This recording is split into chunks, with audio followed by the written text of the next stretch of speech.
नमस्कार दोस्तों, स्वागत है आपका रुदेव क्लासेस में। तो हमारी जो संविधान की सीरीज शुरू हुई है उसमें संविधान को जानने से पहले संविधान पूर्व जो विकास की प्रक्रिया है उसको जानना काफ़ी महत्वपूर्ण होता है। और संविधान पूर्व विकास की जो प्रक्रिया है उसको जानना इसलिए ज़रूरी है क्योंकि वो एक तरह से हमारे लिए एक सीढ़ी का कार्य करेगी। और जब तक उसे नहीं जानेंगे हम पूरा कॉन्स्टिट्यूशन अच्छी तरह से नहीं समझ पाएंगे कि पुरानी स्थिति हमारी क्या थी, कैसे कैसे हमें थोड़ा थोड़ा करके अधिकार मिले थे। और जो हमारा प्री 1857 का जो काल है उसमें भी कैसे एकदम से हम स्वतंत्र नहीं हुए थे, तो इसलिए हिस्ट्री में भी इसे जानना ज़रूरी होता है। और कोई भी एग्ज़ाम हो, हर एग्ज़ाम में लगभग इससे क्वेश्चन आते ही आते हैं। ये रेगुलेटिंग एक्ट हैं, उसके बाद में भारत शासन अधिनियम है, ये सारे इनकी अपने आप में एक अलग इम्पोर्टेंस है। तो इसलिए हम थोड़ा कोशिश करेंगे इनको जानने की, इनके बारे में सारे फैक्ट हैं, क्यों ये आए थे, कैसे शुरुआत हुई थी, कैसे थोड़े थोड़े करके हमको अधिकार मिलने शुरू हुए थे। तो उसी में जो आज का हमारा टॉपिक रहने वाला है वो रहेगा रेगुलेटिंग एक्ट 1773।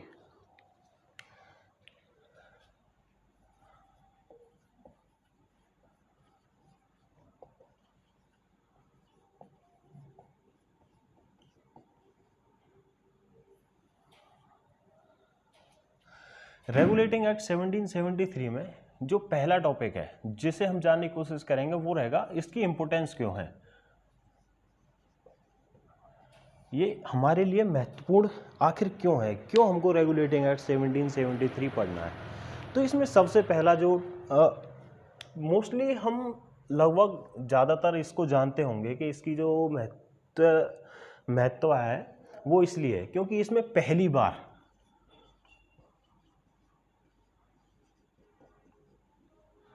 जो ब्रिटिश गवर्नमेंट थी उसने कंपनी के शासन को नियमित और नियंत्रित करने की कोशिश की थी। तो इसमें दो शब्द हैं, उन पे हम ध्यान देंगे, नियमित और नियंत्रित।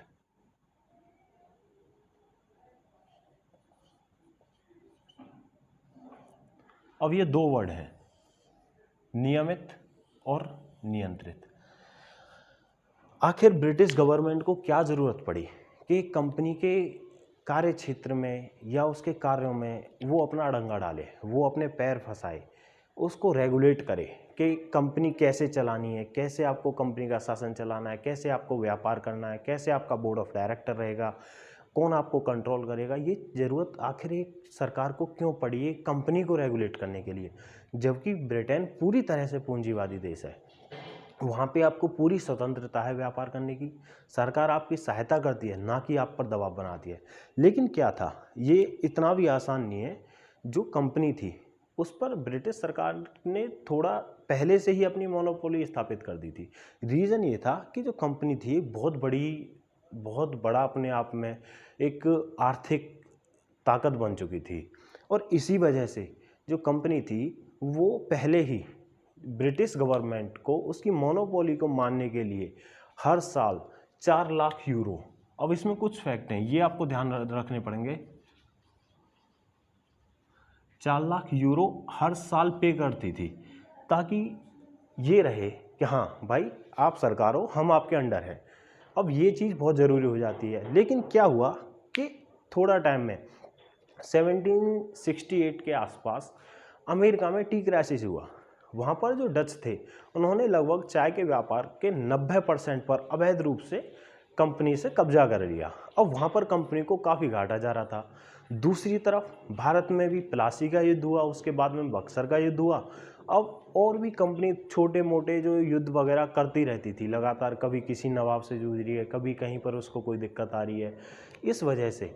और दूसरा इसमें तीसरा जो फैक्ट था, तीसरा फैक्ट इसमें ये था कि जो कंपनी थी, कंपनी के जो अधिकारी थे वो तो यहाँ पे आके राजस्व कमाते थे, वो लाभ कमाते थे। वो लाभ कमाते थे 1000 का, लेकिन बताते थे कितना, 100 रुपये का। तो इस वजह से खर्चा सारा कंपनी पर, लाभ उसके व्यक्तिगत कर्मचारियों को। इस वजह से कंपनी जो कागजी थे, जो कागज थे उनमें घाटे में जा रही थी, लेकिन कंपनी के कर्मचारी दुनिया में सबसे ज़्यादा आय कमाने वाले व्यक्ति बन रहे थे। तो अब क्या हो रहा था, कंपनी बैंक ऑफ इंग्लैंड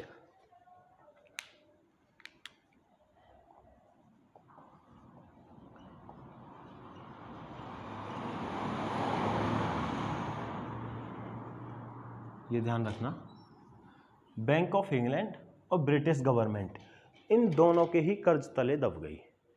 अब ब्रिटिश गवर्नमेंट के पास एक मौका मिल गया, वो मौके की तलाश में थे। पहले से ही कंपनी का इतने बड़े राज्य क्षेत्र पर कंपनी अधिकार कर चुकी थी भारत के। अब ब्रिटिश गवर्नमेंट को एक मौका चाहिए था कि कैसे भी करके वो कंपनी के शासन, जो कंपनी का क्षेत्र है उसमें अपना आधिपत्य जमा सकें और कंपनी से धीरे धीरे उसकी स्वतंत्रता छीन सकें, ताकि जो इतना बड़ा क्षेत्र है वो सीधे तौर पर ब्रिटेन गवर्नमेंट को मिल जाए। तो एक रीज़न तो ये था कि कंपनी की आर्थिक स्थिति बदहाल होती जा रही थी, जिस वजह से जो ब्रिटिश गवर्नमेंट थी उसने कंपनी को रेगुलेट करने का निर्णय किया। इसमें दूसरी वजह क्या थी कि ब्रिटिश गवर्नमेंट ने कंपनी को रेगुलेट करने का या फिर उसको नियमित करने का डिसीजन लिया। तो इसमें पहला कारण क्या रहेगा? कंपनी की आर्थिक स्थिति। इसमें दूसरी वजह क्या होगी, ये बड़ी रोचक है। दूसरी वजह है डर। एक देश की सरकार को एक कंपनी से डर अपने आप में बड़ा ही रोचक तथ्य है कि ब्रिटेन को एक उसी की ही बनाई हुई कंपनी या उसी के देश की एक कंपनी जो उसके अंडर है, उसकी मोनोपोली को मारने के लिए हर साल उसे 4 लाख यूरो, जो उस वक्त आज का देखे तो काफ़ी ज़्यादा हो जाएगी, वो पे भी करती है। लेकिन फिर भी एक देश की सरकार को उससे डर है कि कहीं आगे चल के ये कंपनी सरकार इस ब्रिटेन में, जो ब्रिटेन की सरकार है उसकी जो स्थिति है उसमें हलचल पैदा ना कर दे। और उसका रीज़न क्या है कि कहीं कंपनी अपनी सेना ना बना ले। वो दूसरे देश में है, भारत पर उसका कब्जा है, भारत के एक बहुत बड़े क्षेत्र पर उसका कब्जा है। दूसरा अमेरिका के काफ़ी बड़े क्षेत्र पर कंपनी का कब्जा है, और ऐसे ही काफ़ी अन्य देश थे जिन पर कंपनी का कब्जा था। तो ब्रिटेन गवर्नमेंट को ये था कि कहीं कंपनी अपनी सेना ना बना ले और हमको ही कल को अपना जो ताकत है उसको इतनी ज़्यादा ना कर ले कि कल को हमको ही चुनौती देने लग जाए। तो ये डर भी एक रीज़न था जिस वजह से जो ब्रिटिश गवर्नमेंट थी उसने डिसीजन लिया कंपनी को नियमित और नियंत्रित, रेगुलेट और कंट्रोल करने का। अब इसमें दूसरा एक टॉपिक तो ये हो गया कि पहली बार कंपनी को नियमित और नियंत्रित करने के लिए जो ब्रिटिश गवर्नमेंट थी उसने कदम उठाए।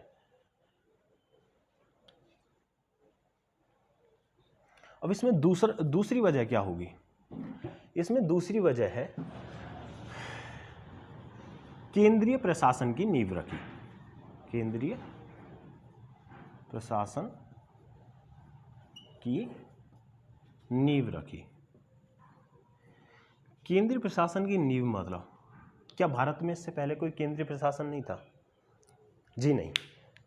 भारत में अलग अलग छोटे छोटे राजा थे, आपस में युद्ध कर रहे थे, लेकिन एक बहुत लंबे टाइम से भारत में कोई केंद्रीय प्रशासन नहीं था मुगलों के बाद से। मुगलों से पहले भारत में जो केंद्रीय प्रशासन हम कह सकते हैं, एक सेंटर पावर जो रही थी, गुप्ता रहे थे और मौर्य भी रहे थे। इनको हम बाद में पढ़ेंगे जब एंशियंट हिस्ट्री पढ़ेंगे। इनको गुप्ता और मौर्य इन सबको देखेंगे और मिडाइवल हिस्ट्री में हम मुगलों को देखेंगे। तो उसके मुगलों के बाद से लेकर भारत में कोई केंद्रीय शासन नहीं था। अब क्या हुआ, जो ब्रिटिश गवर्नमेंट ने भारत में केंद्रीय शासन की नींव रखी। और वो केंद्रीय शासन की नींव किस प्रकार रखी कि जो बंगाल का गवर्नर था, अब उसको भारत का बंगाल का ही गवर्नर जनरल बना दिया। यानी बंगाल के गवर्नर को गवर्नर जनरल बना दिया। और इसके अंडर मद्रास और बॉम्बे ये दोनों आ गए। यानी जो मद्रास और बॉम्बे के जो गवर्नर थे, अब वो बंगाल के गवर्नर जनरल के अंडर काम करेंगे। यानी जो बंगाल का गवर्नर जनरल है वो उसी के अंडर होंगे मद्रास और बॉम्बे के गवर्नर। तो भारत में केंद्रीय प्रशासन की नींव पड़ी। जो सेंटर है वो कहाँ रहेगा? अब बंगाल। और इसके अंडर कौन कौन रहेंगे, मद्रास, बॉम्बे और बाकी अन्य, जहां पर कंपनी का शासन है वो बाकी अन्य अब सीधे बंगाल के गवर्नर जनरल के अंडर रहेंगे। और जो गवर्नर जनरल है ये ब्रिटिश पार्लियामेंट को इन्फॉर्म करेगा, जो सारी बातें होंगी वो सीधा ब्रिटिश पार्लियामेंट के प्रति उत्तरदायी रहेगा, इस पर किसी का अधिकार नहीं रहेगा, ये सीधा का सीधा ब्रिटिश संसद के प्रति उत्तरदायी रहेगा। तीसरा,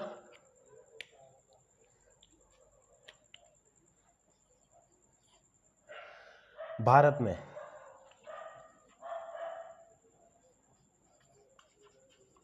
न्यायिक व्यवस्था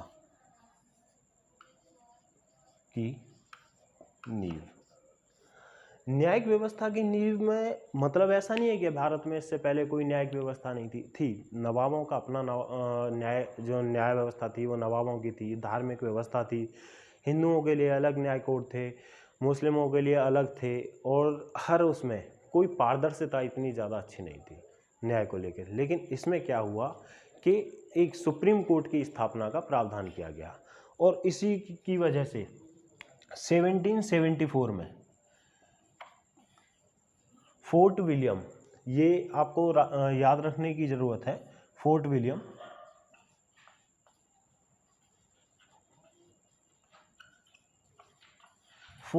में 1774 में कलकत्ता में सुप्रीम कोर्ट की स्थापना हुई, और इसमें जो इसके चीफ जस्टिस बने वो बने थे सर एलिजा इम्पे।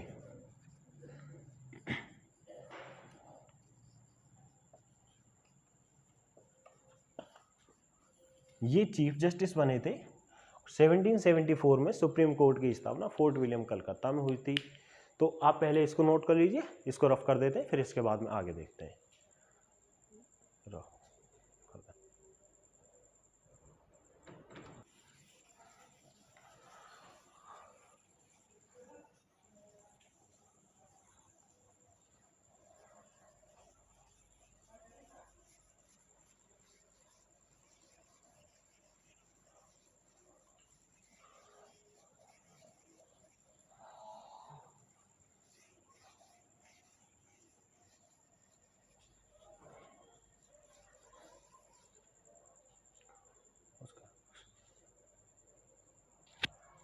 इसमें नेक्स्ट पॉइंट, चौथा पॉइंट है कि निजी व्यापार पर पूरी तरह से प्रतिबंध लगा दिया।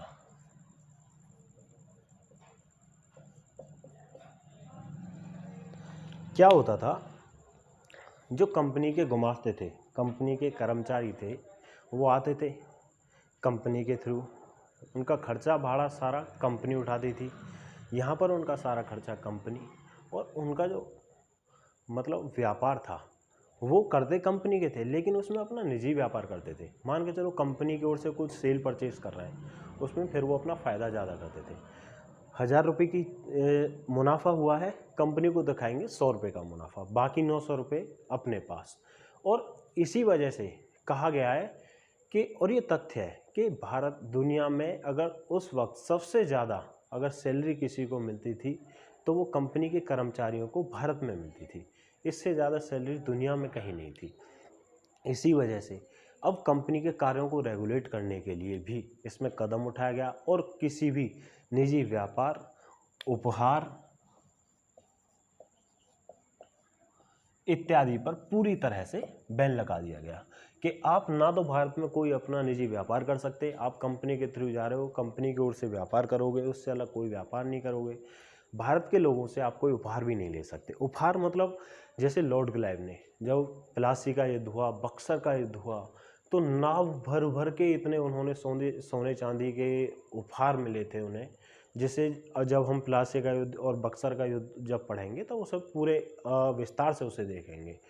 तो इसी वजह से ये निर्णय लिया गया ताकि कंपनी की आर्थिक स्थिति सुधर सके। जो कंपनी कागजों में घाटे में जा रही है और वैसे उसके व्यापारी दिन पर दिन इतना ज़्यादा मुनाफा कमा रहे हैं, उसकी स्थिति थोड़ा सुधर सके। 5वां पॉइंट है इसमें कि कंपनी के राजस्व, सैन्य और व्यापारिक इत्यादि मामलों की जो जानकारी है अब वो ब्रिटेन में देना जरूरी हो गया। यानी जो ब्रिटिश संसद है उसको इन मामलों की जो जानकारी है वो देना जरूरी हो गया, और गवर्नर जनरल को इनका सारा का सारा ब्यौरा चिट्ठा सब संसद में पेश करना होता था। कैसे हमारी सैन्य स्थिति है, क्या हमारा राजस्व स्थिति है, ये सब डिसीजन अब संसद में पेश करने होते थे। इसके बाद में जो छठा पॉइंट है जो, और ये काफी इंपॉर्टेंट है अपने आप में,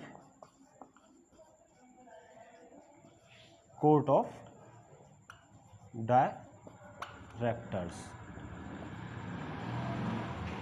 कोर्ट ऑफ डायरेक्टर्स की जो स्थापना है वो इसी 1773 के रेगुलेटिंग एक्ट के थ्रू की गई थी। यानी जो कंपनी है उसके जो डायरेक्टर बोर्ड है उसकी स्थापना जो की गई थी, कोर्ट ऑफ डायरेक्टर्स की जो स्थापना की गई थी वो इसी 1773 के रेगुलेटिंग एक्ट के थ्रू की गई थी। आप जल्दी से इसे नोट कर लें। इसके बाद में हम कुछ जो 2-3 फैक्चुअल पॉइंट है वो देखेंगे।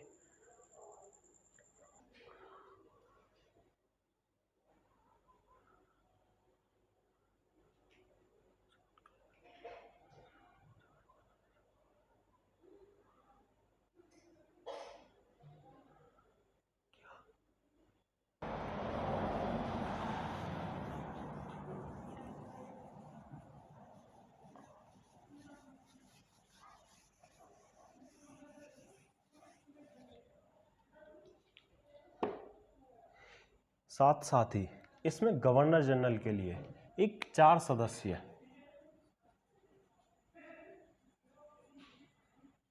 कार्यकारी परिषद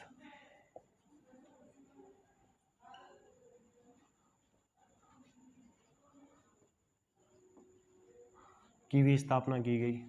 अब इस 4 सदस्य जो कार्यकारी परिषद थी, इसके 4 सदस्य कौन कौन थे, और इसको लेके काफ़ी झगड़ा भी हुआ था।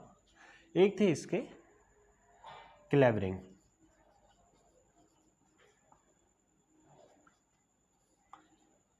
मॉनसन,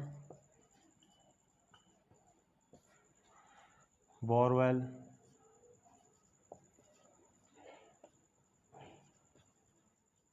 और फ्रांसिस।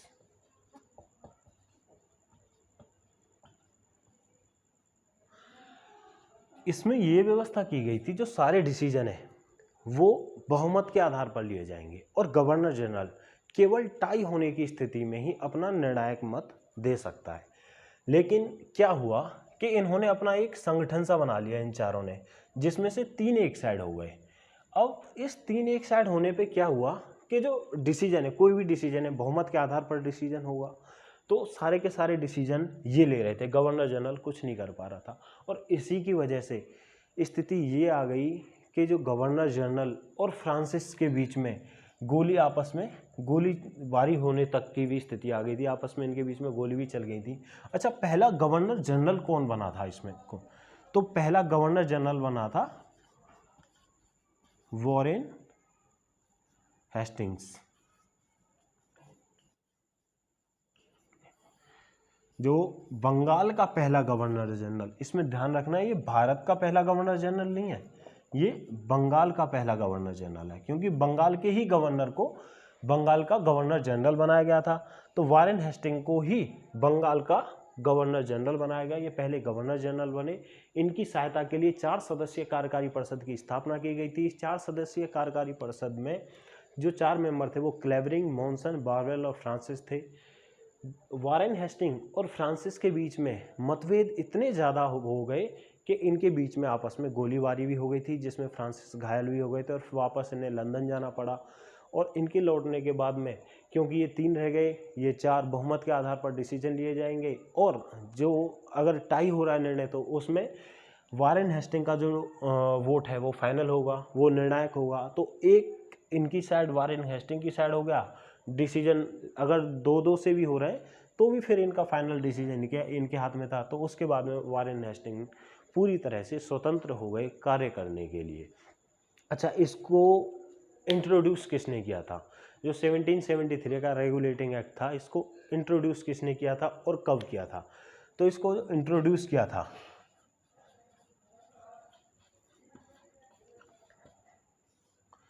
वो आज ही के दिन यानी 18 मई को 1773 को किया था फ्रेडरिक नॉर्थ और लॉर्ड नॉर्थ ने।